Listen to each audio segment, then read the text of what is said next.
Hey, I'm making my own way, but I stumble and I falter every day. But I love my baby now. But I love my baby, I'm still learning how. Hey, hey, hey, hey, I'm okay.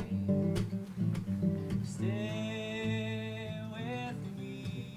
Hello, and welcome to another installment of Pathways to Parenting Success. I'm your host, Dr. Jan Hittleman, Director of Boulder Psychological Services, and we have a wonderful topic, a great panel for you tonight. Before we get to that, I want to thank our sponsors, the Boulder Valley School District, the Daily Camera, the Hope Coalition, the Boulder County Healthy Youth Alliance, Centennial Peaks Hospital, the Temple Grandin School, the City of Alliance, the Boulder Counseling Cooperative, and the Parent Engagement Network. We appreciate your collaboration and support to make these free programs in the community possible. Tonight, we're going to be talking about improving family dynamics through better parent-child communication. You'll have an opportunity this evening to learn effective communication strategies that will reduce conflict at home and enhance the parent-child relationship. Very often when we see families in counseling, almost without exception, there are communication issues that we address. So this is a wonderful opportunity as a family to learn some good tricks and tips that will help to keep things calmer and happier at home between yourself and your children, and between your children themselves. Those of you watching at home, you have an opportunity to join in on the conversation, and we would very much like you to do so. You can go to our website, boulderpsychologicalservices.com, and click on the events icon and go to this event, and you'll see a form that you can fill out there, and you can email it directly to us, and we will ask the panel those questions. So if you are watching at home, please consider joining us and being a part of the conversation.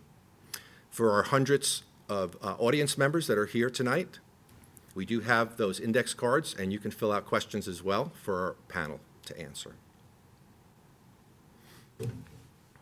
I also want to let you know that we are in the process of developing our programs for 2014.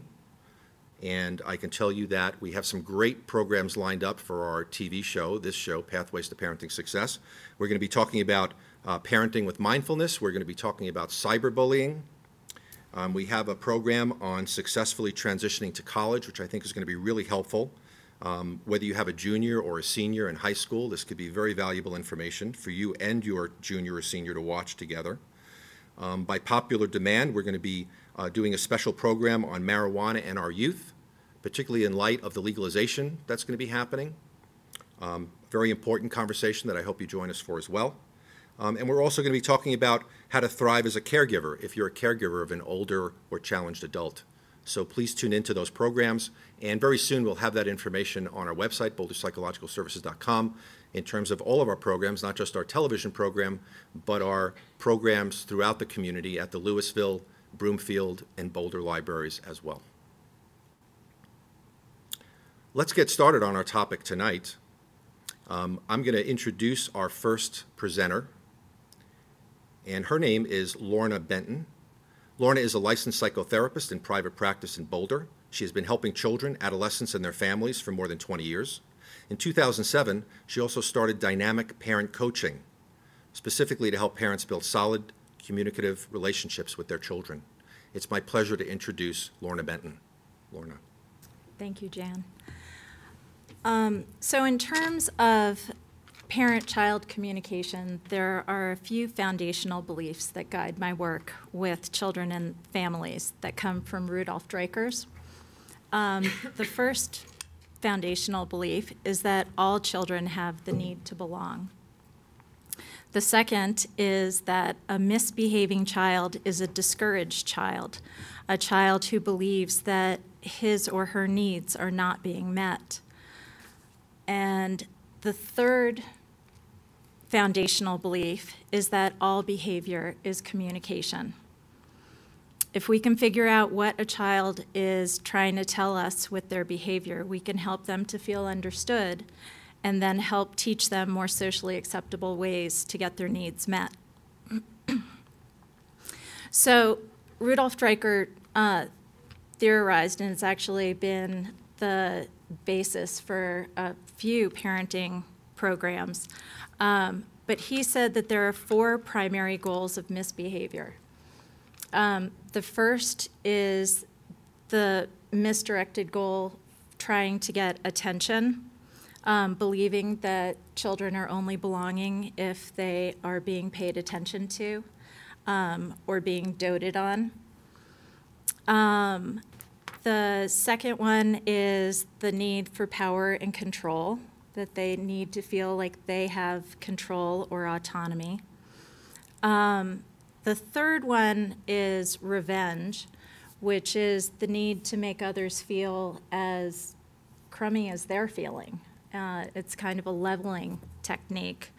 And the last one is displays of inadequacy, which is an extremely discouraged child who feels that they are incapable of feeling or being competent and capable. So what does that mean? So when we go back, how can we interpret their behavior and then help teach them the more socially acceptable things to do? With attention, it's letting them know that they will be paid attention to, you will be available to meet their needs, that even when you are unavailable, you still are aware of their needs. So for younger children, it can be just reaching out and touching them and putting your hand on their shoulder to know that they've got your connection. Little bit older, it can also be, or a little bit younger rather, I don't know about you guys, but whenever I'm on the phone, that seems to be the time that my kid wants to be in getting my attention. So to be able to say, when the big hand is on the 6, I will be off the phone, I will be there for you, and helping them to learn how to delay gratification and delay that opportunity to have their attention needs met, but knowing that they're being held in mind. And the positive side of the need or the misdirected need for attention is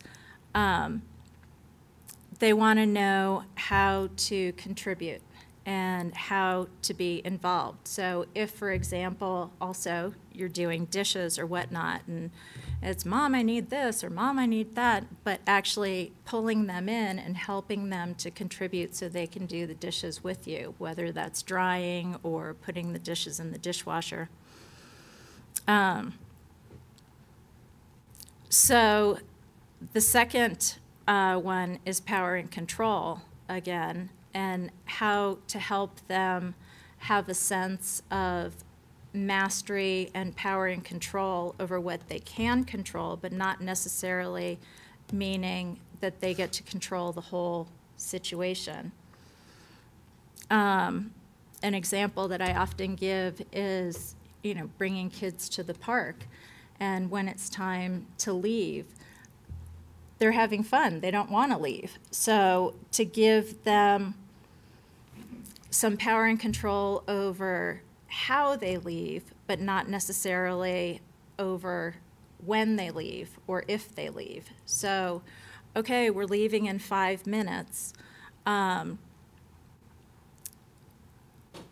do you want to say goodbye to, or what do you want to play with for the last few minutes? And these can avoid those meltdowns around those issues of needing to have more control and more power.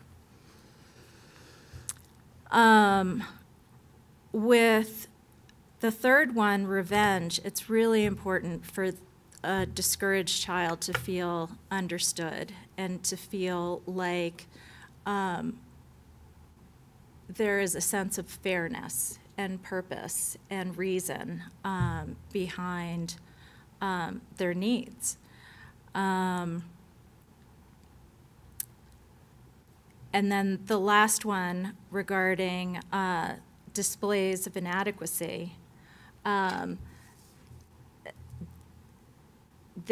so there's a difference. Sometimes those displays of inadequacy, I can't do it, I don't want to, can be a ploy for attention. But the difference is, in an attention ploy, they're wanting you to do the activity with them when they say I can't. And when it's truly a display of inadequacy, they're feeling like they just want to be left alone. They don't want to be bothered with it. They want just to withdraw.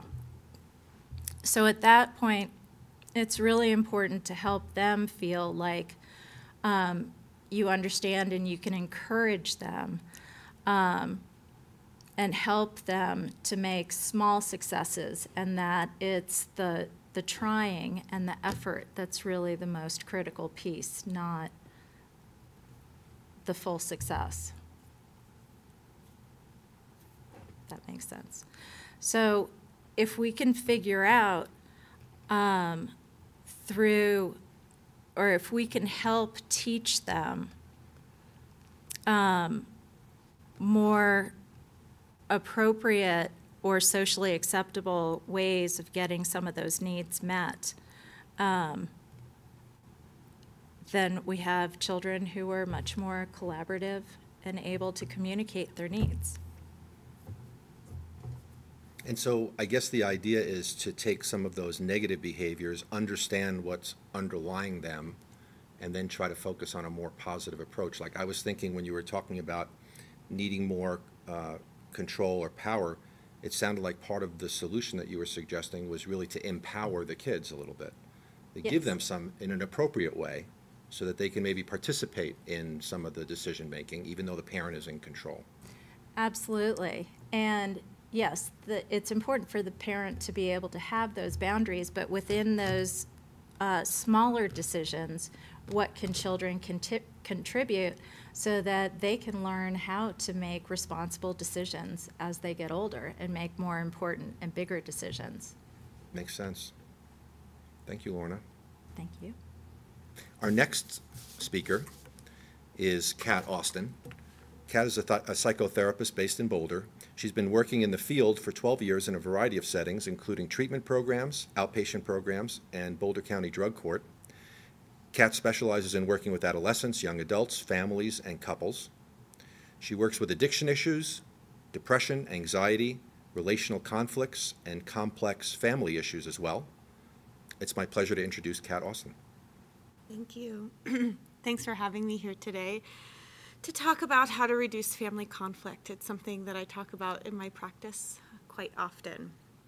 So today I'm going to be talking about emotional regulation, and I feel like being emotionally regulated is a key ingredient to dispel some conflict within your family and to create more connection and enhance relationships with your children, with your spouse, with your parents, whomever in your family. So what is emotional regulation?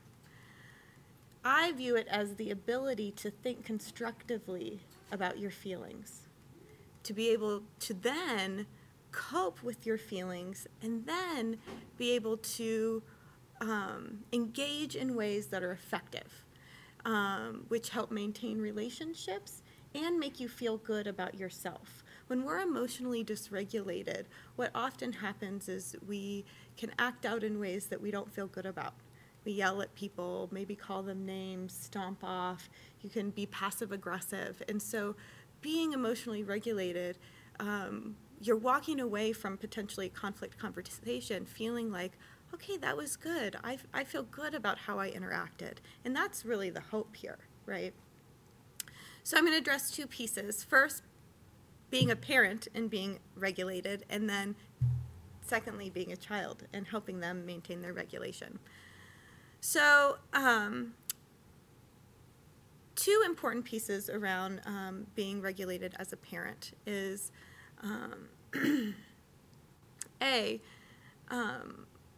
if we're a parent and we're acting from an emotionally dysregulated place, the potential for conflict increases, because our kids look to us, right, to how am I feeling, especially when they're little. You're kind of that check mark for them, and if you're anxious or if you're angry, it's going to make the child feel a little off kilter.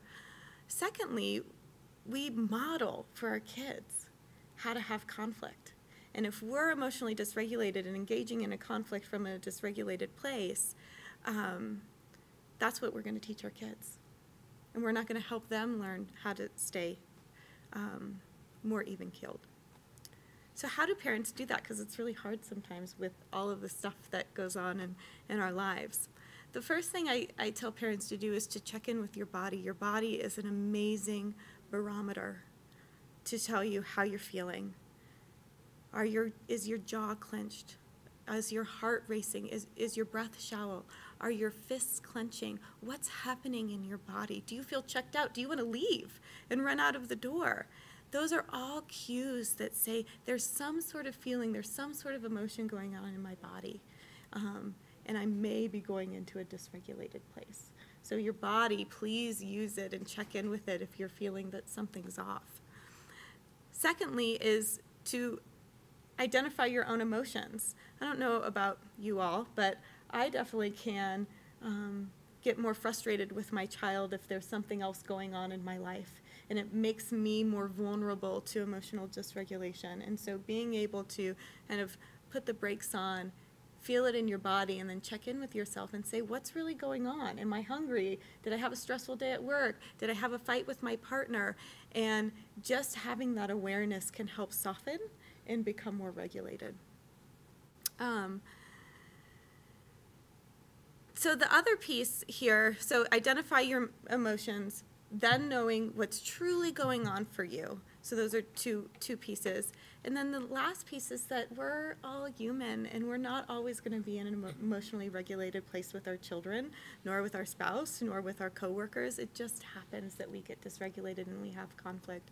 And so a really important piece is to show your kids your humanness and to make repair when you have yelled at them or when you didn't respond to their needs in the way that they needed, to address them and tell them that you're sorry and tell them what was going on for you and honor the fact that maybe you didn't do it right.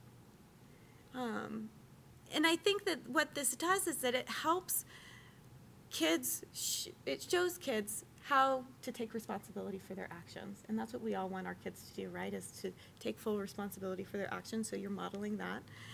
It also builds more trusting relationships with your kids to say, wow, mom did this, but she can come and talk to me about this and have a conversation with me about it.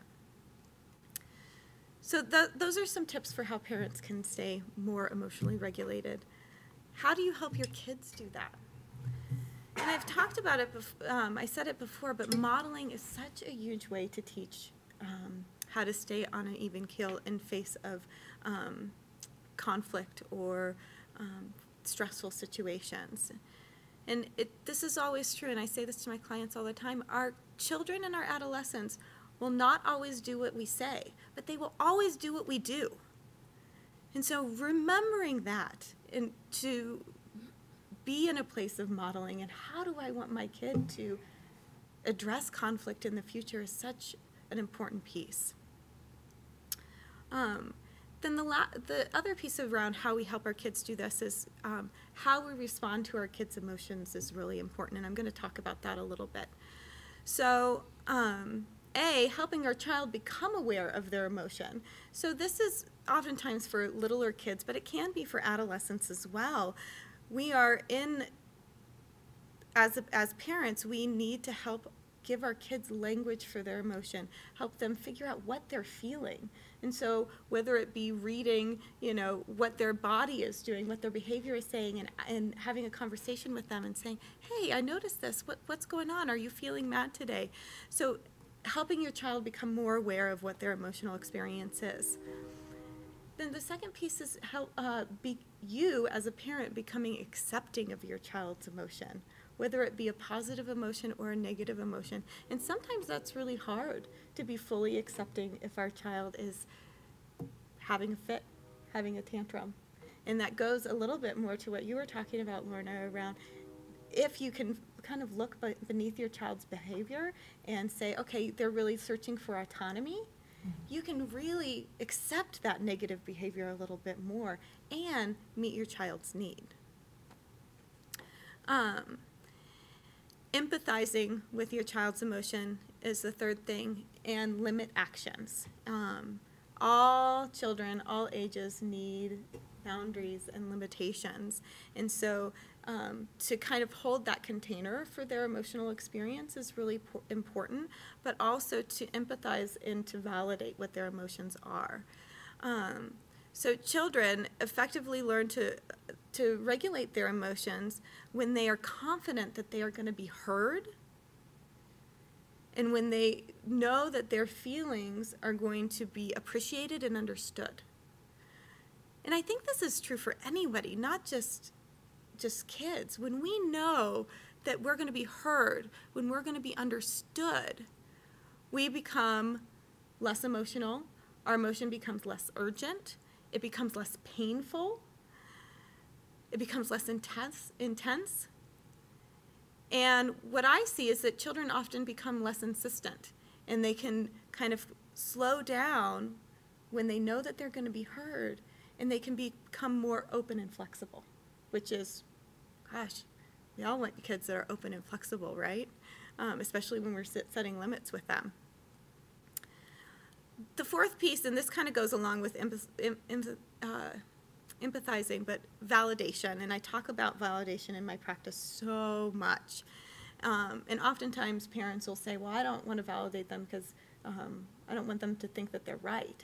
And validation does not mean that your kid is right or wrong. It really means pointing out the emotion and saying, yes, sweetie, I understand that you're really angry that you can't have a Twinkie before dinner. It makes you really mad. Just that.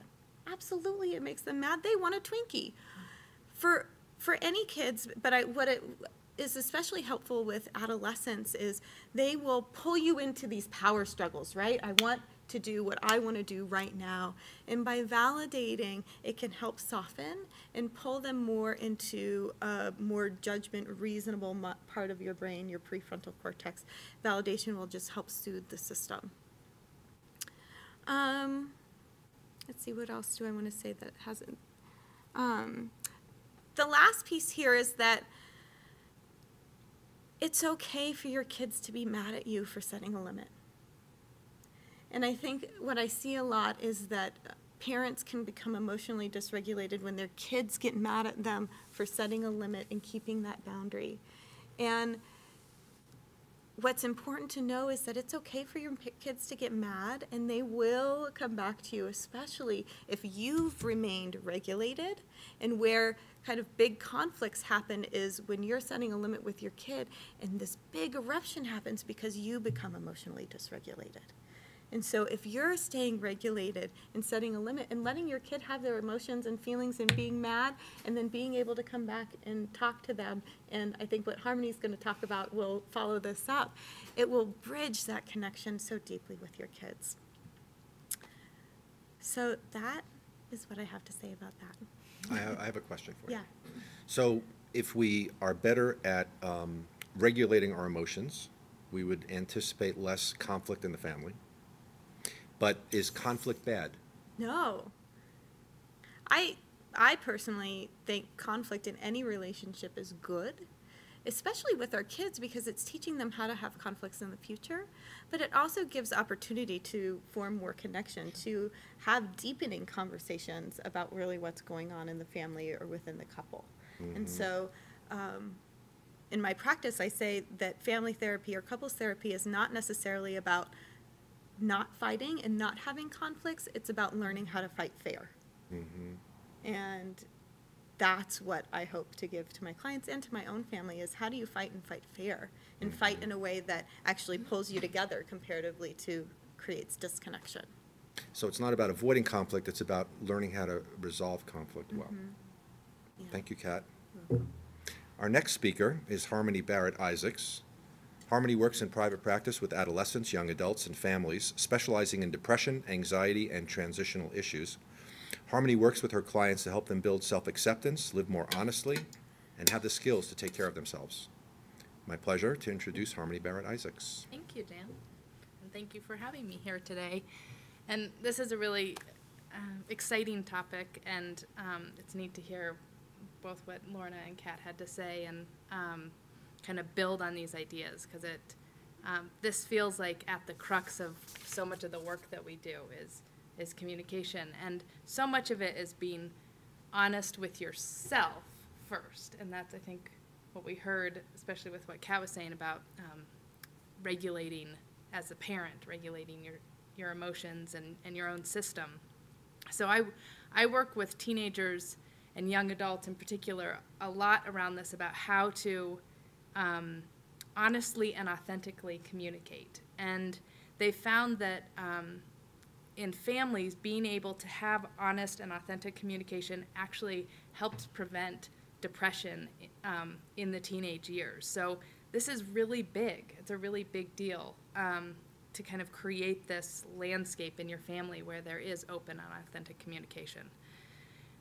One of the pieces that I work with my clients on is identifying what's happening within them and then finding the right person about the right thing to talk about, what they need to talk about, because it's really vulnerable to talk honestly and openly, and both for parents and kids. And so being able to figure out who the right person is to talk about kind of our most intimate issues is important. And that parents, so I'm going to talk about two different sides of this, how parents can help create kind of the landscape for this by modeling their own communication of their feelings, and then also what I call authentic listening, so creating space for open and honest communication from kids. So first, for parents, being honest with your own feelings, and not, as Kat was saying, not reacting from an emotional place. It's crucial to take responsibility for your own feelings as a parent and your own emotional reactions, and understanding where your reaction is coming from. And oftentimes anger is kind of our go-to emotion. And for parents to understand what is underneath that anger. Am I actually feeling sad? Am I actually feeling hurt or scared in this moment? And taking the time to figure that out within yourself. And so a lot of work, I think, in families requires parents to do their own work and to really understand what's happening inside of them. It's not just about fixing your child and making sure that they're listening better or communicating well. It's so much about our own process. Another thing, and I think Kat said this too, helping children to build a vocabulary for their own emotions by sharing our experience. And so this can work for little kids and it can work for teenagers. So with little kids, with my 2.5-year-old, sometimes when I'll get stressed leaving the house a lot. And I'll sit her down if we've had kind of a frazzled interaction, and I'll sit her down with me and I'll describe what she probably saw in me. So I'll say, earlier Mama was like, ah, when we were leaving the house. And that was me feeling stressed. And I got a little snappy with you. I think I said, get on your shoes. We need to go now. And I tell her what was happening in me so that she can start to build a language around what that was. Mama was stressed, and then I got mad. And so I took some deep breaths, and let's take some deep breaths now, and we do it in the moment, and I'm sorry that I snapped at you or that I yelled at you. So I'll kind of narrate my process for her so that she can start to see when she kind of feels like that too. Maybe when she's feeling kind of all over the place, oh, maybe I'm feeling stressed out. And then with teenagers, you can go into more detail about what's happening. And again, this takes a lot of awareness about what's happening on your insides as the parent. But saying in a calm moment, so coming back after maybe a difficult interaction, coming back to your teenager and explaining why you reacted the way you did, and that you were really mad, but really you were feeling really hurt by the interaction. Maybe that was the feeling underneath. And really owning your own experience and modeling that. And using language that communicates that you're taking responsibility for your feelings. I feel this way when this happens, instead of you make me feel this way. Another really, it's subtle. It seems like, well, in the heat of the moment that doesn't matter, but it really does matter, those little pieces of using language that communicates responsibility. Another thing, so you asked about, is this to avoid conflict? Do we want conflict to kind of disappear in families? And that's just not realistic. We have conflicts within ourselves throughout our life and in our relationships. And we're emotional beings. And so we experience sadness, we experience disappointments throughout our life, and it's not about not having them. It's about being able to deal with them and showing our kids how to do that. And I really think it's important throughout ages too, with little kids and all the way up, is to share our own sadness and our own disappointments. And again, it's, you use the age to determine how many details to give, but we're in this life together. And another, with my own child, an example of this is we put our dog to sleep this year, and so we walked our 2.5-year-old through that process and shared that we were feeling sad and that she would probably see us cry, and she did see us cry, and that was okay, is because we loved our dog and we were still there, that we were still taking care of ourselves as parents, we were still meeting her needs, but this is also part of the human experience. And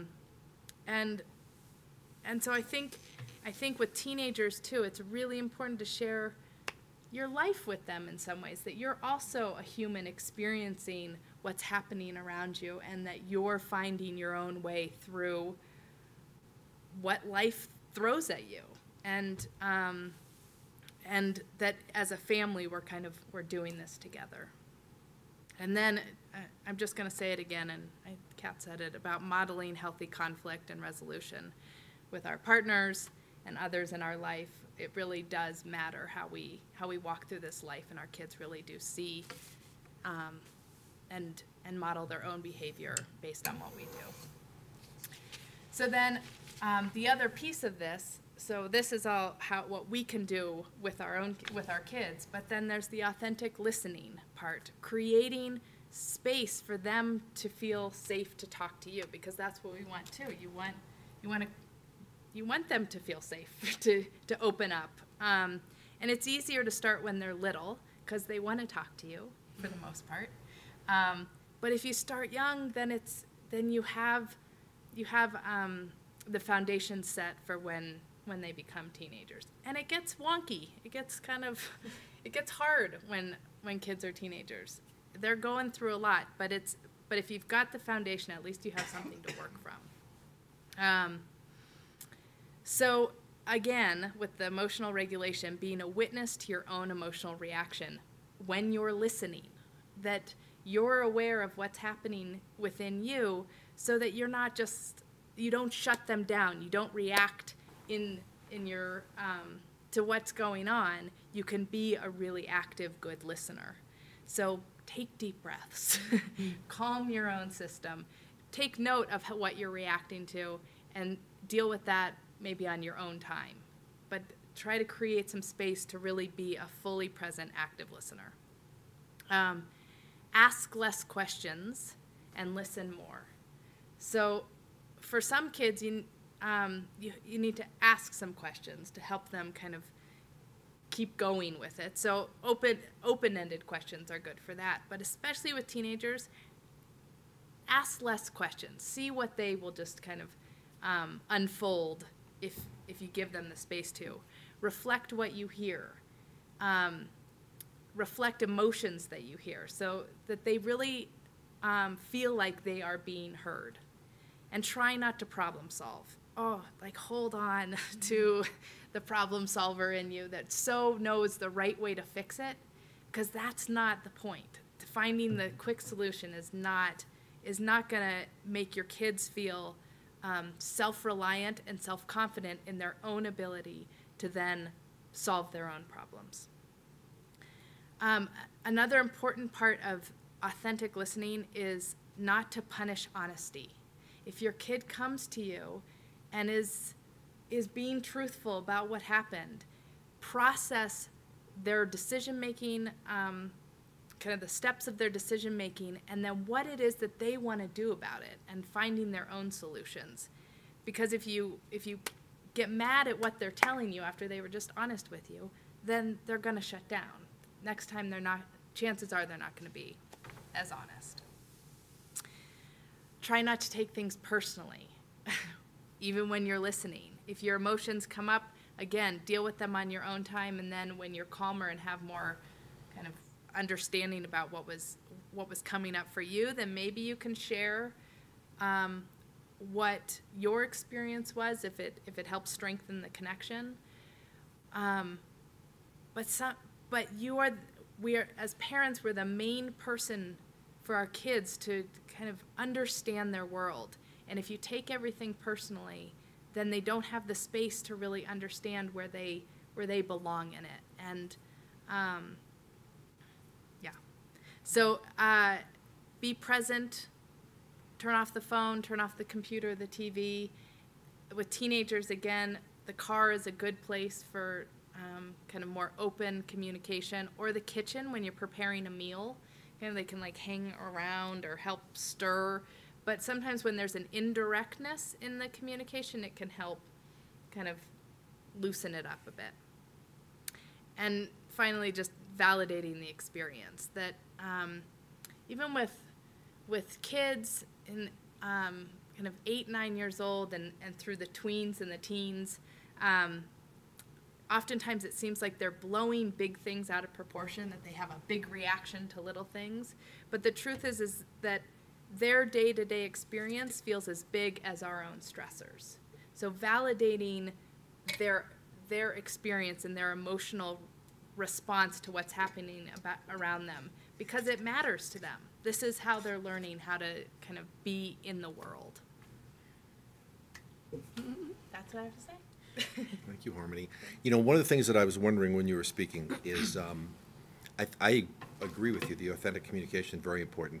But what about a parent who's struggling with some emotional issues of their own? Maybe they're depressed, maybe they're anxious. Mm-hmm. I'm assuming that we want to have some, I don't know, boundaries are the right word, but we want to kind of make sure that we're not oversharing in a sense, you know, in terms of our emotional experience. Right, yeah, absolutely. I mean, you have to, I think it's important to have containment as a parent and know, one, the age of your child and the situation.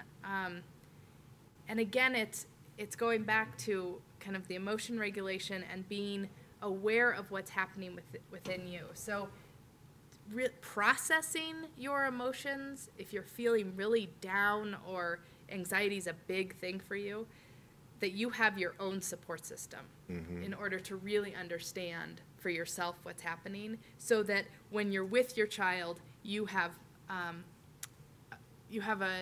better handle on what your emotional experience is in relationship to your child. So I think it boils down to how does this help and impact my child, what I'm going to say? Is this important for them to know?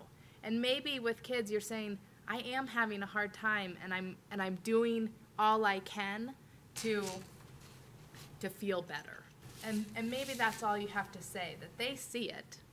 Kids are incredibly attuned to our emotional worlds too. And so they're gonna feel what's going on. So I think sometimes if you can name it in in a contained way, but again, making them feel safe that you are still the parent and you are taking care of yourself too.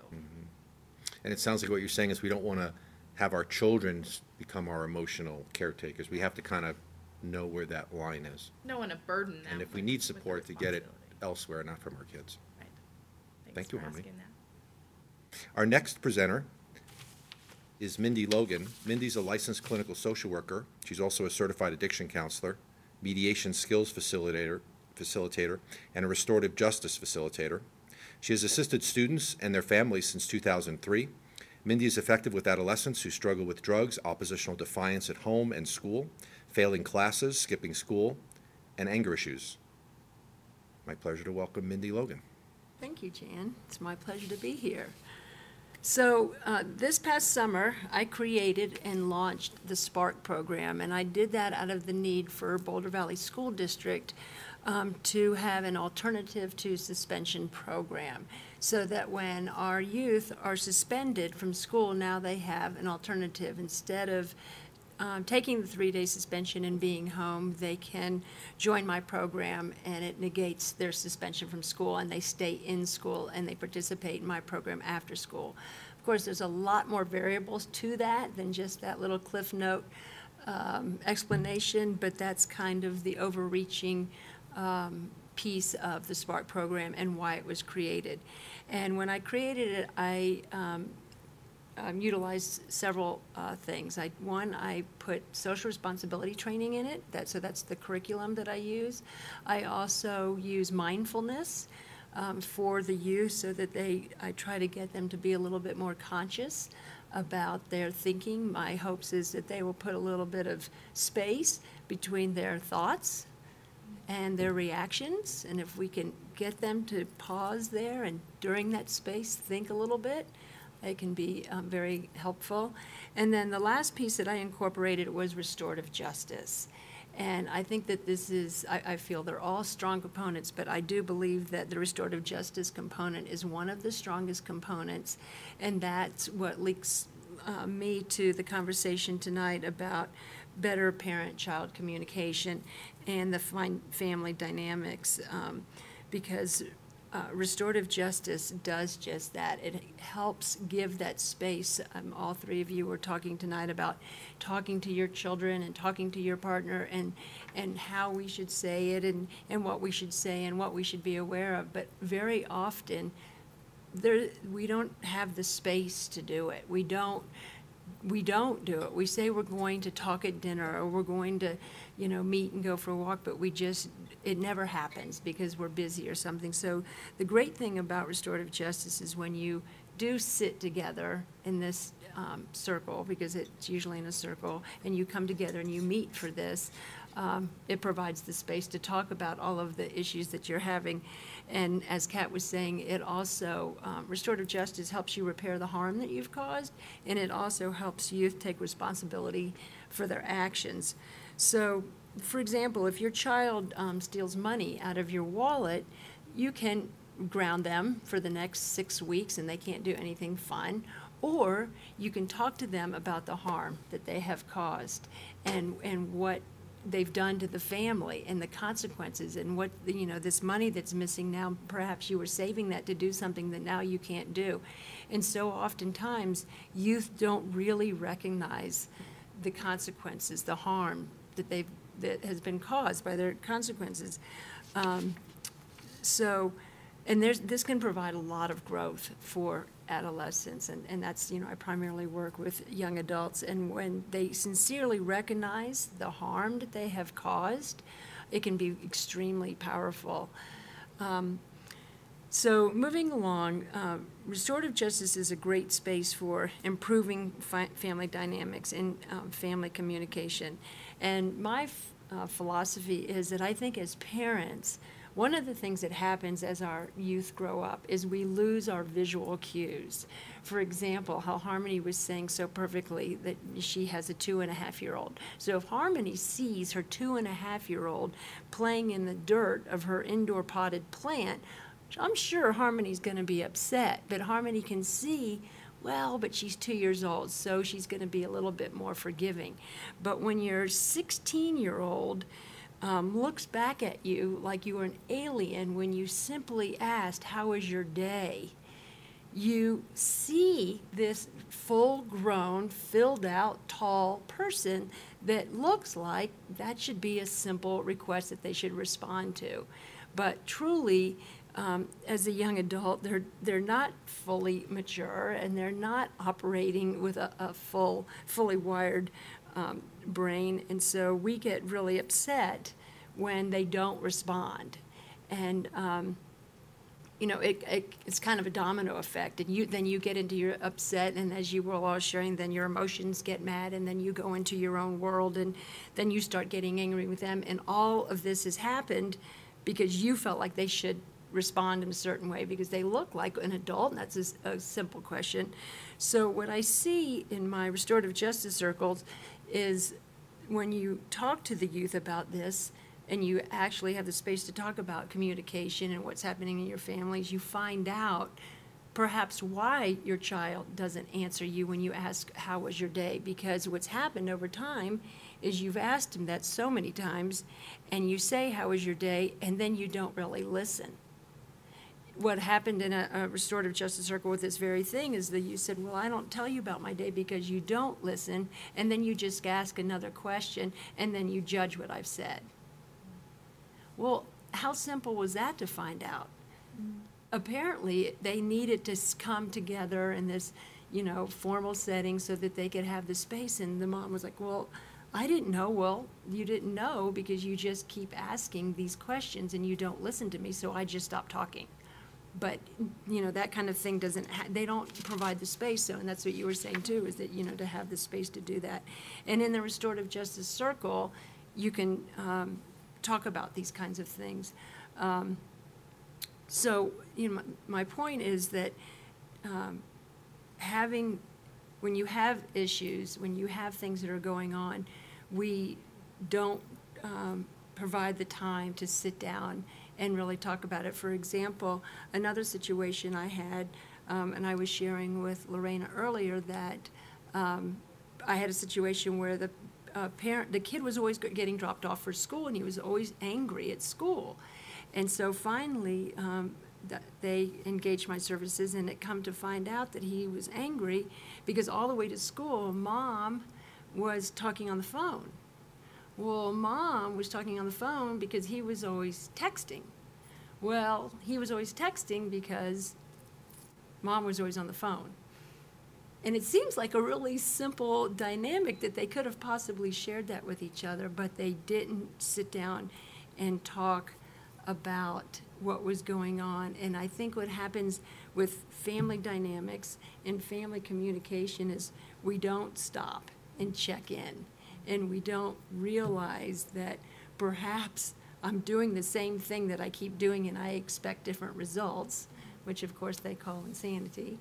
And we're not really, you know, checking in with these smaller things and really taking time to investigate what's going on. And again, I keep bringing up the restorative justice circle, and that's just a powerful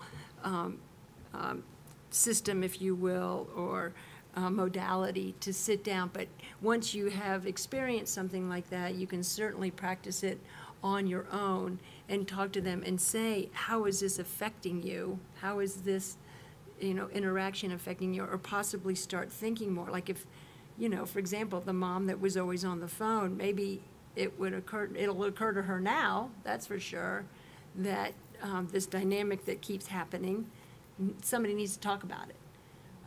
And so that's one of the reasons I incorporated that into my program, is it gives people time to sit down and talk. And you don't need to have a restorative justice circle to do it, but you need to be very aware of these constant things that are happening, and they don't seem to be changing. But perhaps they're not changing because we keep doing the same little thing and nobody's addressing it. Mm-hmm. And so if you put together all of the different things I think the four of us talked about tonight and utilize it, you can really have some effective communication at home and much better family dynamics, which is, you know, goes very far and regulating all of our emotions and makes everybody a lot healthier. And I agree, you know, we are in this together, and we need to stay more conscious of what we're doing, you know, as parents with our youth and modeling our behavior, and they are watching us. And, you know, the act of listening, well, if this mom kept saying, "Oh God, you never tell me how your day is," well, she had a plan how she wanted to hear how the day was. She was asked a question and expected a certain answer.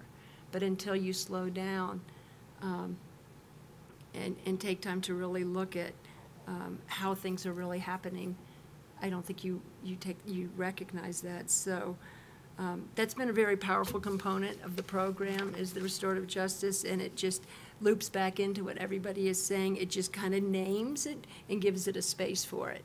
And you don't really have to, you know, do a program to do that. You just have to be aware of it, because it does help you take responsibility. It does validate a use emotions, and it does, you know, recognize the age of the child. You know, you have to take into consideration the age of the child and how you said that. Well, you speak to a 2.5-year-old who's playing in dirt a lot differently than a 17-year-old that might have taken $20 out of your wallet. So, no, I would be happy to talk more about that, about restorative justice and the SPARK program with people if they're interested in doing so. And the SPARK program, Mindy, you mentioned that it's an alternative to suspension program. I think it's a new program that the district has just adopted. It is. And I believe, if I remember correctly, that your program focuses on social skill development as well as anger management issues. And but this is not a program only for kids referred through the school district, correct? If someone in the community feels that their child might benefit from some of these group services. Absolutely, absolutely. And that's one of the things that I'm encouraging with the professionals in the district as well, is it's a preventative program. You don't have to be suspended. I mean, so yes, absolutely. If there's a community. Is there a website or a phone number if a parent wants more information? Right, where so would they you go? can go to my website at mindyrlogan.com. And so that talks about my private practice as well as the SPARK program. Thank you, Mindy. Yes, thank you. Can I say one thing, Jim? Sure. I really appreciate all you said, and it just triggered a thought of how much we operate in assumption. Mm-hmm. And I think the examples you gave are so much of that, just these assumptions that we make on a daily basis, and just keep acting from that place, and or fear of how the other will react, or that they, you know, maybe they tried before and didn't get the response that they want. But it just shuts down so much communication, and is so frustrating then for years. I see families for years that have been operating in those patterns. Right. Yeah. Exactly. And that's why it's so great to actually sit down and talk, because it's amazing how much growth you can have out of a conversation when it's focused on that one thing, but nobody ever brings it up about, well, what is bugging you about that ride to school? Yeah. That's Unpacking just one simple question that nobody ever talked about. They knew the ride to school was not very good, but they didn't, the ride to school ended at school. Well, and it speaks to the power of restorative justice and what I see in family therapy too, where a therapist is not a part of that system and can be able to map out those patterns, because when you're in the system and you're so operating in those assumptions and you're not aware, you just do the same thing over and over and over again. And so that's the power of family therapy, in my opinion, is having that outside person to help you map out what are you doing and then what do you do, and almost make a diagram at it so you can unpack it and really get down to what's going on underneath. I have some questions for us in the few minutes that we have left. A lot of them relate to teenagers. I'm going to just pick one. They're kind of similar, and see what our group thinks about this. I find that the only way my child does what I ask is after I raise my voice. I try asking calmly first, but he never seems to respond. I don't want a parent like this all the time. Help, please. Who has help for this poor parent that's screaming all the time? It doesn't want to scream. Well, I would suggest, I wonder if this parent has said that to their child. I would wonder that, because you know, it's, they're getting some kind of response or lack of response because of this. So again, they're doing the same thing over and over again, you know, expecting some kind of result, so. Is the right time to ask their child when they're in the middle of this argument? No, I think they should ask them Just curious. calmly. You know, when it's not happening, of course, you don't ever Yeah. ask in the heat of the moment, but I would encourage them to. Well, we usually Right. actually ask in the heat of the moment, but you're saying that's probably not a good idea. That's probably not a good idea, but I would encourage them to ask their youth. I'm not comfortable doing this anymore. It's not working. What can we do? Yeah, and sharing your observation too of what's happening. That's okay. I think what can also help in a situation such as that, and with family communication in general, is to have regular family meetings to discuss how things are or are not working well in the household. And to be able to say, you know, I notice that I have to say something 4 times before, or I have to yell before I get your attention.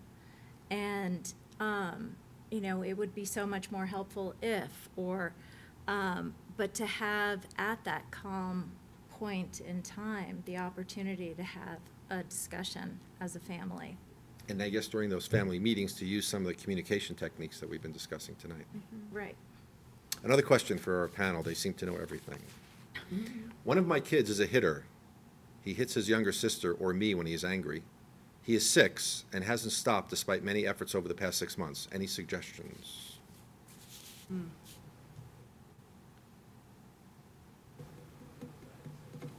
I know we don't want to hit him back. I'm pretty sure about that. We might actually want to hit him back, but we should refrain from that. Well, my guess would be that, you know, again, chiming into the goal of misbehavior, and that he is frustrated and needing, well, I mean, it could either be attention or power and control, or revenge, trying to level the playing field, and to be able to chime in to what that need is, and at the same time set clear boundaries of, we keep our hands and feet to ourselves. I understand that you're angry, and you know, how can you tell your sister that you're frustrated or angry, or ask for help?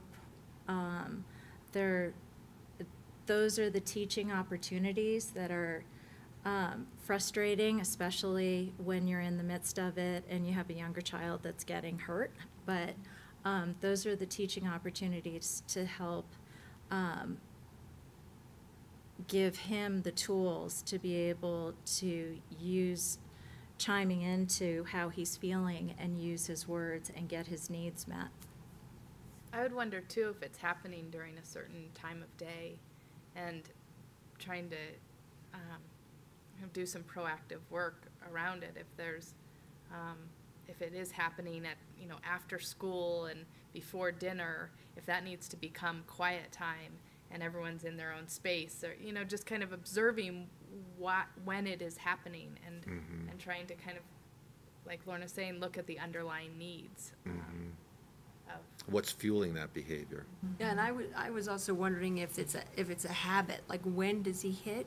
Does he hits when he's angry, or he hits to get attention? What triggers the hitting? And if it's a habit, that does he hit to get attention? Well, then give him something needs to disrupt that pattern, because it seems to me it's certainly a habit that can be disrupted. But even you just have to be careful what you change the pattern to. You don't maybe want to give them a bell that they start ringing, but something that they can do to break that.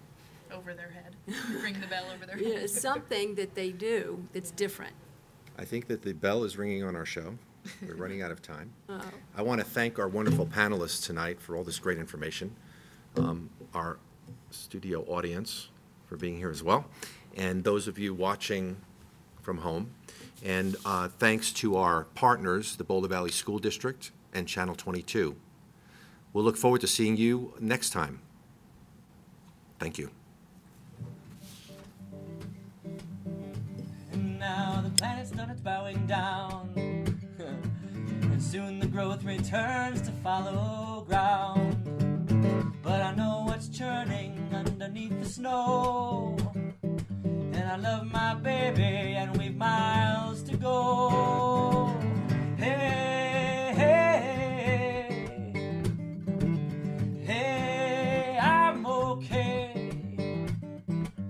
Be with me. We'll beat this, can't you see? So wait a while, winter time. Wait a while, winter time.